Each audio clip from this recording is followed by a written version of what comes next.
Bonjour à tous, ici donc Jérémy. Je viens vous présenter aujourd'hui une petite vidéo sur les banques panaméennes parce qu'il y a toujours un grand fantasme autour de ça. On croirait que c'est le pays des banques, alors que non, ça n'est pas le pays des banques. Avant tout, le Panama, c'est la nature. Et je viens démystifier un peu tout ça. Étant donné que je vis au Panama, j'ai été au contact des banques panaméennes et je peux vous dire, il y a bien plus évolué en termes bancaires comme pays. C'est pas très performant au niveau bancaire. Vous avez beaucoup de banques en concurrence, mais on dirait qu'il y a une entente. Vous savez, comme à l'époque où il y avait SFR, Orange, qui étaient tous main dans la main, et ben c'est un peu ça. C'est-à-dire que les frais sont globalement tous les mêmes. Les frais sont beaucoup plus chers que pour ceux qui connaissent les néobanques, genre pour ceux qui ont Boursorama, Revolut, Wise. Personnellement, même en étant au Panama, je n'utilise pratiquement pas les banques panaméennes parce que les coûts sont élevés pour les virements internationaux, même les débits en devises étrangères et tout ça. C'est vraiment très cher. Personnellement, moi je vous conseille, si vous êtes au Panama, c'est de ne pas utiliser les banques panaméennes, tout simplement. Je suis dans deux banques panaméennes et franchement, alors c'est exactement les mêmes tarifs. Pour moi, il y a une entente claire et nette. Les services ne sont pas si bien que ça. Finalement, pour comparer au réseau français, j'aurais tendance à dire qu'on est quasiment au niveau du Crédit Agricole. Ainsi, pour ceux qui connaissent le Crédit Agricole, et c'est pas une référence en termes bancaires, donc des frais élevés pour un service pas terrible. Et en plus, je vais vous dire, par contre, encore au Crédit Agricole, ils sont plutôt aimables pour la plupart. Au Panama, les gens ne sont absolument pas aimables dans les banques. Pourtant, c'est bizarre parce que dans toute l'industrie Panama et dans le commerce en général, ça se passe très bien. Les gens sont gentils, c'est vraiment cool. Dans les banques, non, j'ai pas trouvé un très bon service. Comme les banques à l'ancienne française, quoi. On essaye de vous faire facturer des frais. Non, alors ils se vantent, ils ont tous des beaux buildings à Panama City. Regardez mon beau bâtiment, mais c'est pas ça. Une banque, c'est avant tout des services bancaires à ses clients. Et les services ne sont pas au top du top.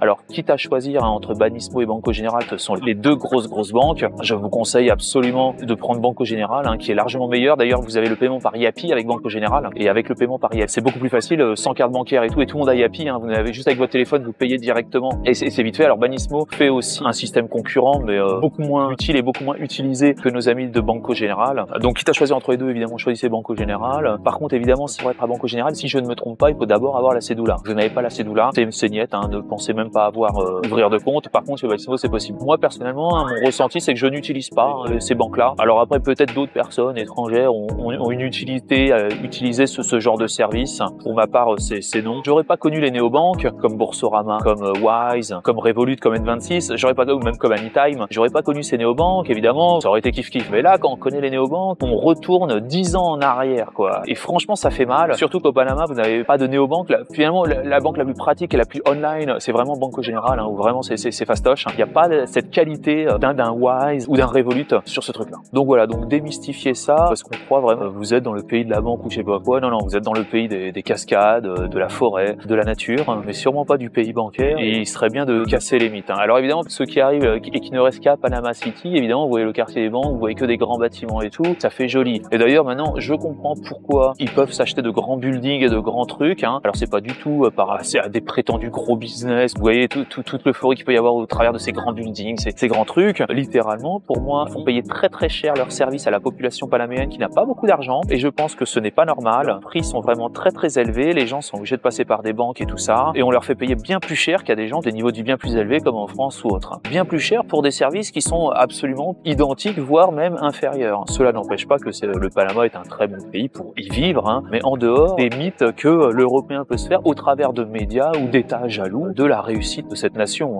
Alors les cartes bancaires sont payantes ici, vous avez des frais de seguro, c'est des frais de sécurité, d'assurance, c'est comme s'il n'y avait pas déjà d'assurance intégrée aux cartes. Bref, vous payez encore 2,50 $ d'assurance. Votre compte est payant, bien entendu, sur la plupart des banques, vous payez tous les ans. Bon, alors par contre, c'est vrai que les comptes ahorros, donc les comptes d'épargne, sont mieux rémunérés qu'en France. Attention, si vous envoyez de l'argent depuis l'étranger, vous payez des frais, et des frais qui n'ont rien à voir avec les entreprises comme Wise, comme Revolut et tout. Vous payez des frais qui sont assez élevés. À savoir aussi les taux de change, si vous voulez échanger des devises carrément à l'intérieur des succursales des banques, ils vous font des taux de change qui sont absolument complètement hors réalité, en dehors du marché. Vous allez vous payer 3-4% de frais à l'intérieur des taux, et c'est pas du tout les taux, pareil, le taux du jour et le taux qu'ils vont vous faire, ce ne sera pas du tout les mêmes taux.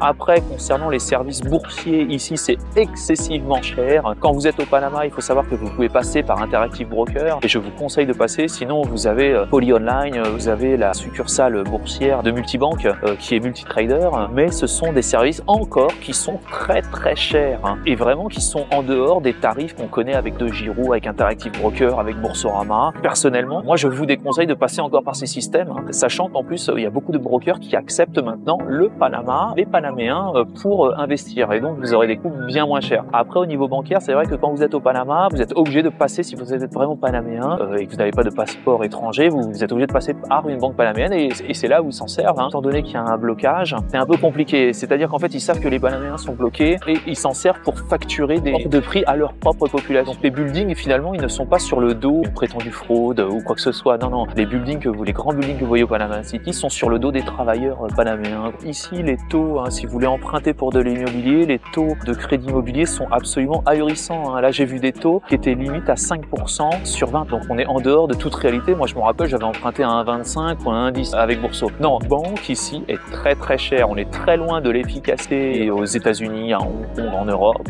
Grosso modo, tout le monde croit qu'il faudrait, ça fait clean, ça fait fun, ça fait hype d'avoir son compte au Panama. Que dalle de chez que dalle. Vous allez être bien plus hype avec un compte chez Wise ou chez Bourso. Quitte à choisir une banque au Panama, évidemment, prenez Banco Général. Ce sont de loin les plus efficaces et les meilleurs sur le marché. Écoutez, je vais vous souhaiter une excellente journée à tous et je vous dis à bientôt pour de nouvelles vidéos. Salut à tous.